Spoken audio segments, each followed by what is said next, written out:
It is a great day for America, and I'll tell you why.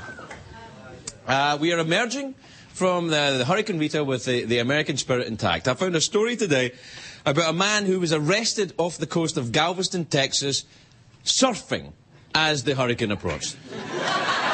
He was surfing in a hurricane. It's a new extreme sport. It's called insane. I'll bet you $5 he was an Australian. He's got to be an Australian, hasn't he? It would be an Australian. It's like the Australians. They're extreme. They love the extreme sports. I love the Australians. They're lovely people. They're very friendly. I've been to Australia. It's a lovely country, big barren country full of deadly animals. Deadly. They are. They're full of. It's just a desert with killer spiders, and they drink a lot. They drink a lot of beer, and it's a kind of an extreme sport in drinking beer in Australia.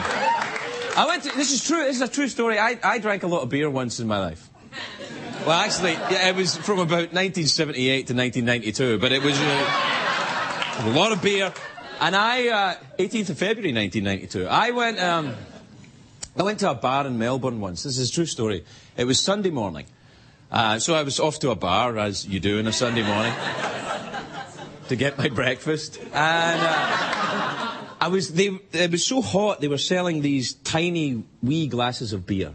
Tiny, they're just little things. And you have to drink them really fast to get any kind of effect. I was like, rah. And the Australian bartender came over to me and said, "Mate, you drink a little too much." Now, when the barkeep in an Australian bar tells you you drink too much, that's a wake-up call. That's kind of an intervention. So I took that. It only took me 3 years to get sober after that. I went, oh, I'm in trouble. In a few years, I'm going into rehab. Anyway, Australia's a fantastic country. I do love it. It's like an entire nation of football hooligans. Everyone gets on very well. They're very kind of, mate, rough and tumble. But they do have a class system. Like any other country, they have a class system. You can only be upper class in Australia if you can trace yourself back to the original settlers, who were all convicts. It's true. But unless you come over, now we go right back to, my great-great-uncle was imprisoned for buggering a sheep. He came right up. That used to be a crime. Now I think it's a website. Anyway, like I'm lying? Have you checked out that internet thing? Oh. I stick to my iPod, that's what I do. The people confuse the Australians and New Zealanders, and there's a way to tell the difference. New Zealanders are all tiny little hairy filmmakers. Peter Jackson, tiny little people. If a wee hairy hobbit comes up to you and says, "Hey mate, have you seen a deadly dragon around here?" He's probably a New Zealander. If he's dangling his baby in front of a crocodile, he's an Australian. You know what I'm saying? Do you remember that guy? What was that about? Oh. Look at crocodiles. They might eat my baby. No wonder the dingoes were tempted. I tell you, you can always tell by the accent of Australian as well. Australian is just like a London Cockney accent, because all the Cockney criminals were shipped over. But it's true, that's how they got their accent. It's sort of London Cockney like that. But Australians always sound like they're asking a question. Every time they say something, it sounds like they're asking a question. Hello, I'm Australian, because everything goes up at the end. It sounds like they're asking a question. I'll throw that bloody phone at you. You know, that kind of thing. Australians will travel great distances in search of craziness. And I was in, the running of the bulls in Pamplona. You know that? I did that once. And I was there. It was between that period when I had that beer. When I was in Pamplona, I'd had some beer. I woke up in Spain. I thought, what are you going to do? So I was running with the bulls. Now, the running of the bulls in Pamplona, if you've never been, they only do it first thing in the morning. It starts at 8 o'clock. You're done by 8:30. You've got 23 and a half more hours before you can risk your life again. So the Australians that were there, when I was there, they really pissed off the Spanish police. They invented another way to nearly kill yourself. There was a hotel balcony, and they used to dive out to it, the hotel balcony, and into a shallow pond. It was about a foot deep, and really hurt themselves. It's not even thrilling, it's just stupid. Even all these years later, I just think, well, that's just stupid. I don't get it. I don't get the extreme sport. I don't get all of this. You know, the Galveston surf dude, this whole Generation Xbox or whatever they're called. You know, this kind of, oh yeah, I'm going to wear a bike in my head and run into a tree. All this jackass stuff. What the hell is that? They're confusing stupidity with excitement. That's all it is. See, it is.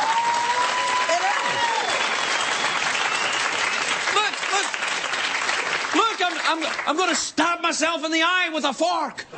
It's a new sport. When do I go to the Winter Olympics? See, it's not even a sport. Now, this all started with the original extreme athlete, Wile E. Coyote. You strap dynamite onto your rocket skates and go off a cliff holding an anvil. There you go. That's what you're doing when you go surfing in a hurricane. Although I have to say, Wile E. Coyote was the only cartoon character that ever made my dad laugh.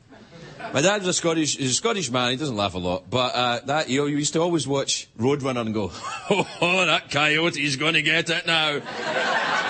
You see that coyote, that wee bird's going to run away, and that coyote's going, that piano's going to fall.